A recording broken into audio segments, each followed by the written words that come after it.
Hey guys, I wanted to do a little video on the disassembly and reassembly of this Microtech Dirac.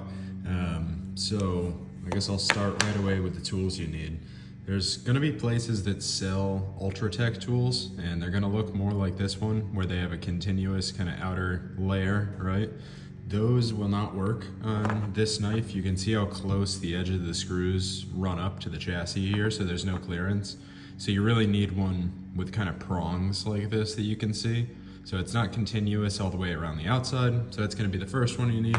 I don't know if you can find those on like Etsy or Amazon or whatever. So you might be stuck with a Microtech toolkit. And then if you need to do the glass breaker, the standard kind of Ultratech glass break removal tool will work. So some of the little cheap tools on Etsy or whatever have that. It's really going to depend on where you get it from. And like every OTF disassembly, you're going to take it and knock it off track to start. So you've got that going there. And go ahead and put your correct bit in and start taking off the screws. So I wanted to do a video on this one. It's a little bit different than kind of the other standard Microtech and kind of other dual action OTF disassembly, only because the button kind of fastens to the top, and then there's an interface plate and stuff in there. So it's a little more unique than the typical OTF, and there is something you can do. I don't want to say to mess it up, but that'll, you know, make it a little bit more trouble if you're trying to put it back together and it won't quite fire the right way. Because the first time I disassembled this and put it back together, I ended up putting in this little plate that I'm going to show you and put it in backwards, and that is a problem. So I want to kind of walk you guys through that in case you end up doing the same thing and can't figure it out. So you can see, opening up, you have these two slots, and like the Ultratech uses kind of slots like this now too, to separate the little tab that sticks out the end. But kind of uniquely here, you have the button is still attached here, right? That's not going to fall out, not going to go anywhere, but it is attached to this plate. So you can see there's a screw in there, and that is Torx. I can't remember exactly what the size is. That feels a little small. So it might be T6 then. Yeah, looks like T6. So use your little T6 driver, and you can take that screw out. So it's pretty unique, I guess, at least in my experience. You know, you've got a threaded hole that goes into here, and then like this. So reason I got this knife, I was trying to see if I can make buttons for it. Given the depth of the tapped hole, I don't know if you can see, it might not show up well on the camera, but you know, it's a fairly deep tapped hole. If you see, if I stick this in there, that goes a decent depth, you know.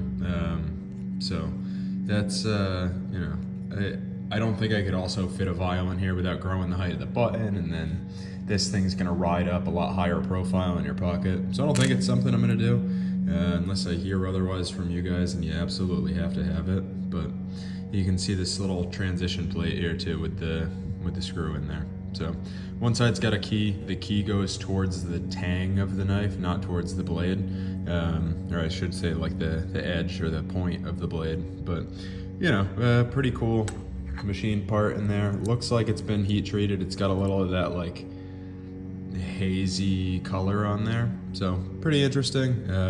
So that's kind of the unique part of this. Everything else is more or less standard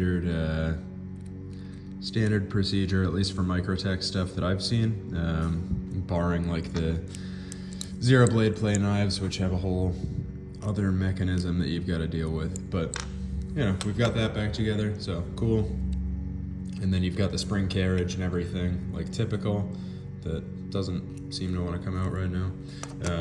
So this again, you know, pretty typical run-of-the-mill, at least as far as Microtech goes. You know, you've got standard stuff. You've got one side with the hooked end like they used to do.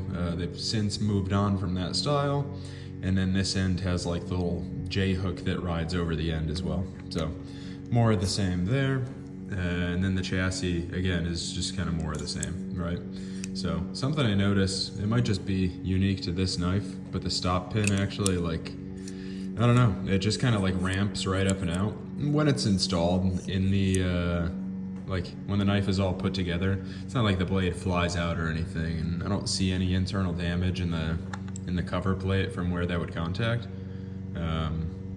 There's like some milling marks there, but there's nothing that looks like it's from the steel pin slamming into aluminum. So yeah, I mean, there's that.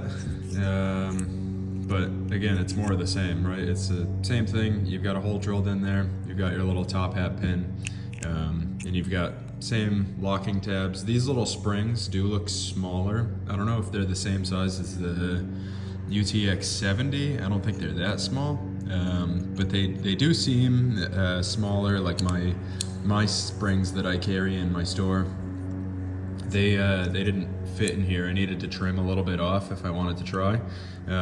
So I did take one of them and trim it, and it did work. But yeah, it was, I don't know, it's kind of a weird size. So maybe it's the same size as the 70, but I'm not 100% sure on that. I haven't actually compared it. So, I mean, that's it for disassembly. Reassembly is pretty easy, right? You saw me put the blade back in and put the stop pin back in. So if yours is a little tighter tolerance, or your press fit, or your pin doesn't have as much slop as this one does, that readily slides out, you might have to completely remove the stop pin and then put the blade back in, open the locking tab.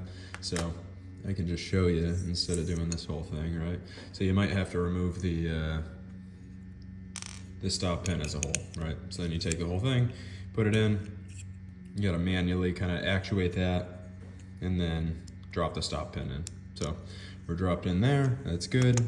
I just lost the little connection, or the spring right here. So you can take that, hook it over. See, the spring leg is a little bit shorter. I don't know if that's unique to the Dirac or if that's, you know, something else, but I know the Ultratech ones are probably about twice this length. So I thought that was kind of interesting. And that could just be because of the way they have this shape done, right? Could just be they want it a certain way, or if they wanted to use a certain like spring or whatever, easier to change the length of this tab that they're cutting and bending, as opposed to changing the length of the custom spring they're having made. So makes sense to me. Now for this, I guess a little bit different. What I've found to work good is pull this all the way to the closed position like that, or the downward position, and then take the button and do the same thing and line everything up, and now you're good, right? Everything is seated, and this will move back and forth as a unit. You want to make sure those are lined up, because if they're not and you go and assemble the whole thing, your button won't actually be physically connected to that spring carriage in there. You won't be able to actuate the knife, so give you some issues. And then again, if you take the whole thing apart and you put in that little interface tab that goes into the spring carriage, if you put that in backwards, the knife will kind of work, but not really. So if you end up having that issue where it's like all these misfires and can't figure out what's going on, it's probably that. Because I did that originally, put that tab in backwards, and I couldn't figure out what was going on because the knife was firing completely fine, you know? So I could open it completely fine, no issues, no problems whatsoever. And then I would go to retract it, and you had to like really, really pull on it and wobble it. And just that it's not in the right position, right? That's not a reversible tab. I didn't have that part in there correctly. And that really messed with it, and the action wouldn't work. So you got to make sure you do it right. But there we are, fully assembled, right? So I do really like this. I think the action's pretty good, and it's a nice size. My main complaint is on this one, at least. This clip is super, super strong, and that might be unique to this clip. They might have overbent it, or the guy that had it previously might have overbent it.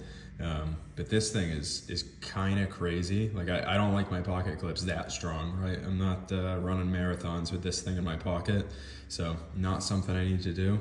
And then I'm not going to take the glass breaker off because I don't think there's any need unless you're going to reverse it.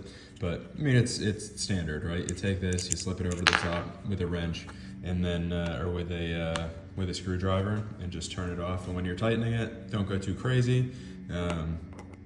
I used the tool for this time, or the little handle, right?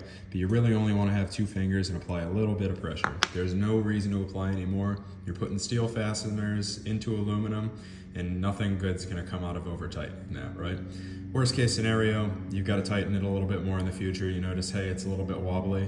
So if that turns into like once a week or 2 weeks or once a month thing that you just got to check, it's better than stripping out your whole chassis and needing to send the thing back into Microtech to maybe get it replaced or have them service it or whatever. Or you got to like put a threaded insert inside or figure out some other way to do it. So that's the disassembly and assembly. Let me know if you got any other questions, and hope you guys have a good day.